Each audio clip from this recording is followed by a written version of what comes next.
That was that was really high.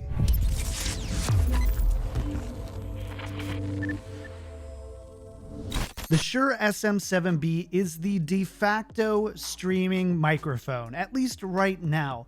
It's the microphone that streamers aspire to and every other microphone is compared to. For those of you who know me, I've always been pretty hard on the Shure SM7b. Not because it isn't a great microphone, but because of its default recommendation status. However, I've never really put my thoughts out there in a review on the SM7b, and that ends today. Before we go any further, I am John Horstman. I also go as Kick Tripod, and I design technology solutions for streamers. When I'm not doing that, I spend some extra time putting some videos out on this channel and reviewing and talking about technology that I really find interesting. If you like the video and want to see more, make sure to give it a thumbs up, subscribe to the channel, and hit the bell to get a notification whenever a video goes live. As always, a microphone is not necessarily at its best when you're only comparing the dry signals, so I've designed a way to compare the wet signals and dry signals throughout this video.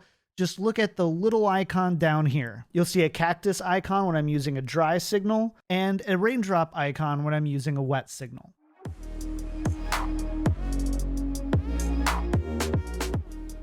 The Shure SM7b is a cardioid broadcast dynamic microphone, and at the time of this recording, it sells for $399 US. The SM7b is internally shock mounted, and this Y-mount has an XLR jack to make cable management easier. On the back of the microphone, you also have a bass roll-off and a presence boost, which we won't be using in the video today. In my microphone reviews, I always like to take a little bit of time and talk about aesthetics. Aesthetics are important for content creators, whether we like it or not. Sounding good is really important, but looking good, looking the part, and having everything framed well is also important too. Thankfully, the Shure SM7b is a killer microphone when it comes to looks, and you never have guessed that this fundamental design has been around since 1973 with the Shure SM7. The only ding I can give this microphone from aesthetics is that it only comes in black, so if you have a lighter setup with a lot of white peripherals, this isn't really going to fit that very well. Next, let's talk about the frequency response curve.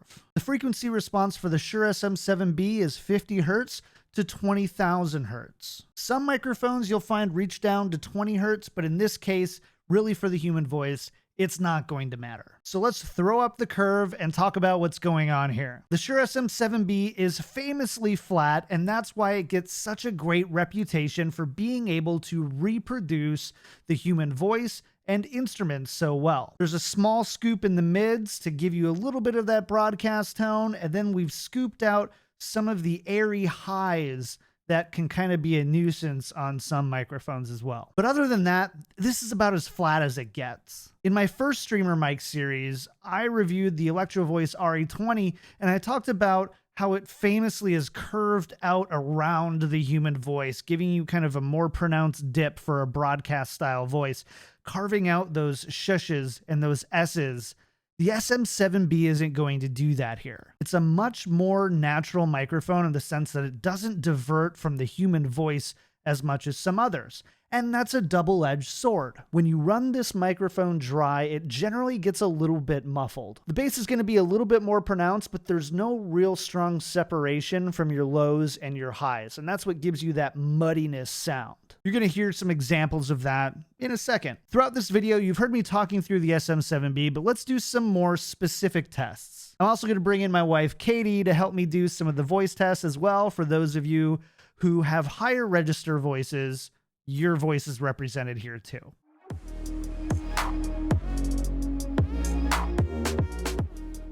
So the first test that I want to do is the ambient room noise test, and there's no perfect way to do this. I had two options. The first options was to set the gain to my voice and then speak and then try to measure the ambient noise when I'm not speaking. The problem is that it's really hard to aggregate an average volume for a speaker. So instead, what I'm going to do is I'm going to play a singular tone so that I can match the gain levels needed on different microphones, and then we can measure the noise floor from there. This should be the most accurate way to measure the noise floor without having specific instruments to do so. So what I'm going to do is I'm going to start with the Shure SM7b.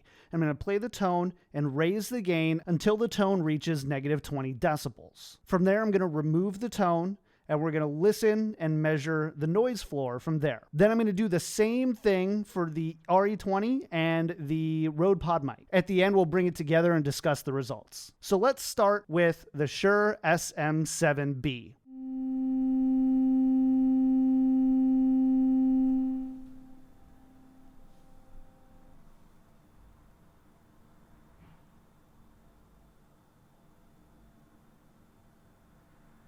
So the SM7b, to drive it to that level, required 61 or 62 decibels of gain. It's kind of right in between.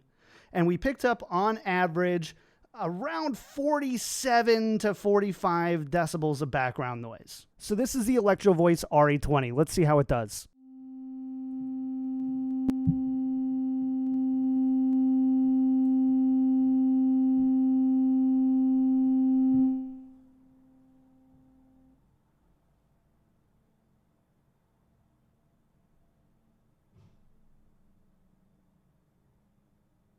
So the Electro Voice RE20 did significantly better, hovering around -57 decibels when my wife wasn't clipping out of her Peloton in the other room. So let's go ahead and see how the $100 Rode Pod mic does compared to these two sub $400 options.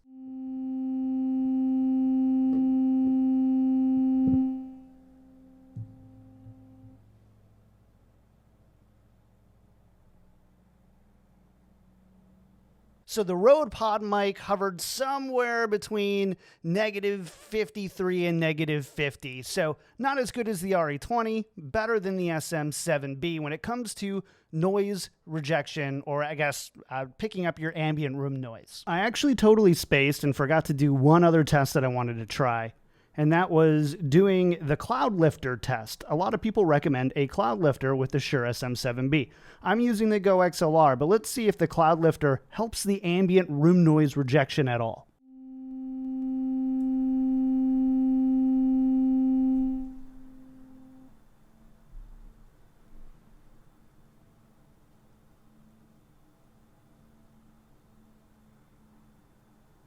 Virtually identical results. We're going to talk more about these results at the end of the video, but the big thing to take away from here is that, yes, the Shure SM7b does pick up more ambient background noise. If you have it, it will pick it up more than the other microphones that we tested here, including a cheap $100 one. So now we're going to do a quick typing test to see how much of the keyboard the microphone picks up. I have the gate set to off, but I've left my EQ, compression, and de-essing settings enabled. For the first keyboard, I'm using my 65-inch custom keyboard with Zeal PC Zelio V2s. They're 65-gram switches. And then I'll be using the Keychron K1 with Gateron Blue switches.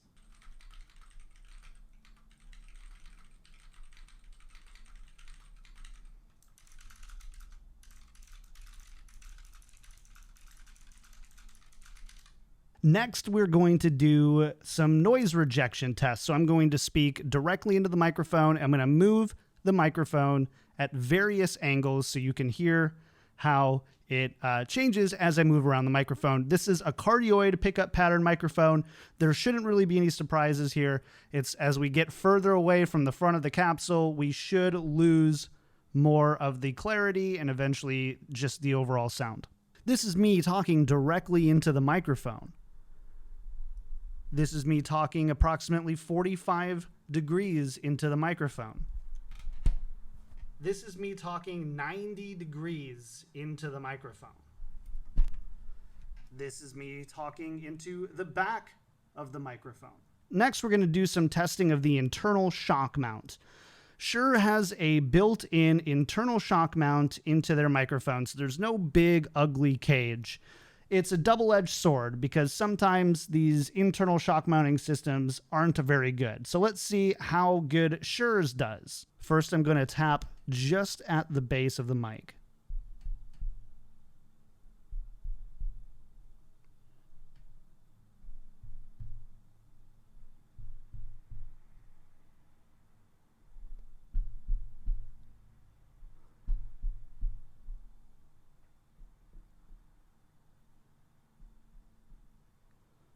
So with the gate off, it definitely is problematic on the stand itself, but on the desk, it isn't bad. Even the RE20 without the shock mount, the RE20 just directly on it ran into some some issues with picking up noises when you're moving things around on the desk, which is why I highly recommended a shock mount with this microphone. Now let's see how the SM7B does when I've put a gate on it. It might not actually pick up all of those bumps.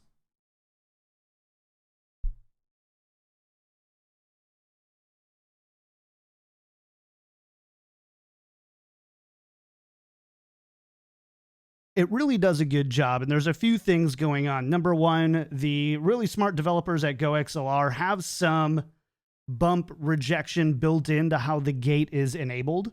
It works relatively well. I could only make it pick up realistically when I was tapping right at the base of the microphone. So it does a much better job than a microphone like the RE20, which doesn't have a very good internal mounting system, shock mounting system. The SM7B does quite good, and that's a good thing because you don't really have shock mounting options for the SM7B.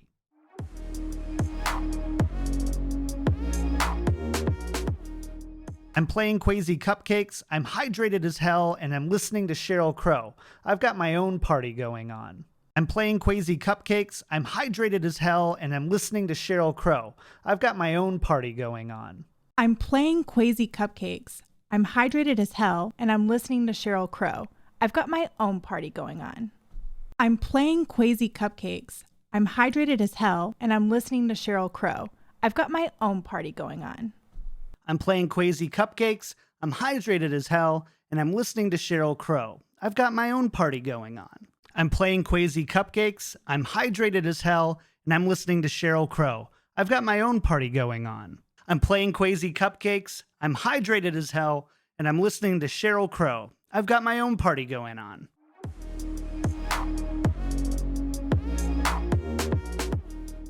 So let's go over some of the test results and the findings. First, let's talk about the ambient noise test. And this is, I think, one of the biggest takeaways from this whole review. The goal of the ambient noise test is to see how much background or room noise this microphone picks up when properly driven compared to other microphones when they're properly driven. The RE20 did the best, averaging from -58 to -55 decibels when we were just listening to the room. The Rode Pod mic surprisingly did better than the SM7B, scoring in the high -50s, -53 to -50, maybe a touch higher than that. And then the Shure SM7B performed the worst with the ambient room noise between -48 and -45 decibels. Also surprisingly, at least with the GoXLR, the cloud lifter wasn't really any help here. So what does this mean? In a perfectly treated room, it means nothing at all. You aren't going to have a lot of noise in a treated space. If you aren't in a well-treated room, however, the Shure SM7B is going to make that background noise more noticeable than some of the other dynamic microphones we tested today. And that's always been my #1 caution with the Shure SM7B. It's a phenomenal microphone, just picks up a little bit too much extra room noise because of the gain requirements. The second major con of the Shure SM7B, and I'm digging here a little bit, is that without a proper microphone chain and EQ, the microphone does sound a bit muffled. With an EQ, especially those with bassier voices, you're going to get a lot more out of the Shure SM7B. Is that saying you can't have an awesome voice with the Shure SM7B if you don't have a bassy voice?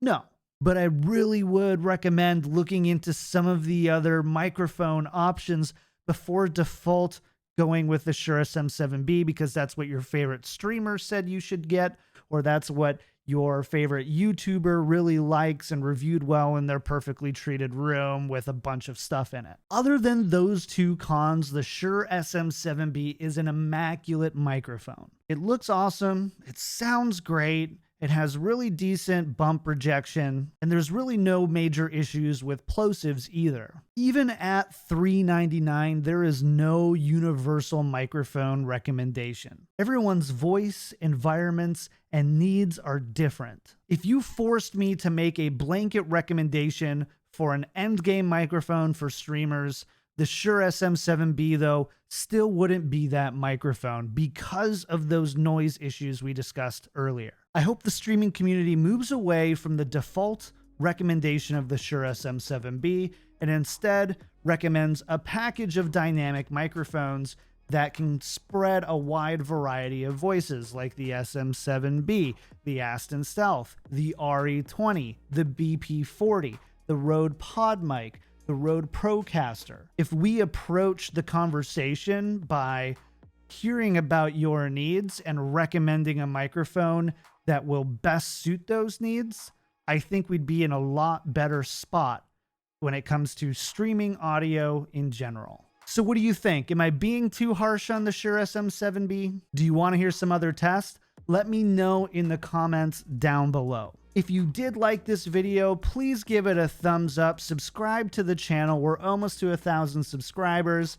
And of course, click the bell if you want to know whenever a new video goes live. Also, don't forget to drop a follow on my socials below if you want to stay in touch about other things that I'm working on, like my podcasts. Finally, if you're looking for a community to grow with that has a lot of passion for audio, join my Discord. It's discord.me/kicktripod. It's also linked down below. As an added bonus, I offer free help with EQing and setting up your microphone chain. Just post in one of the audio support channels, and myself or one of my great friends will help you sound great with the microphone and the equipment you have. Thanks for tuning in to the second installment of Streamer Mics. We'll see you next time.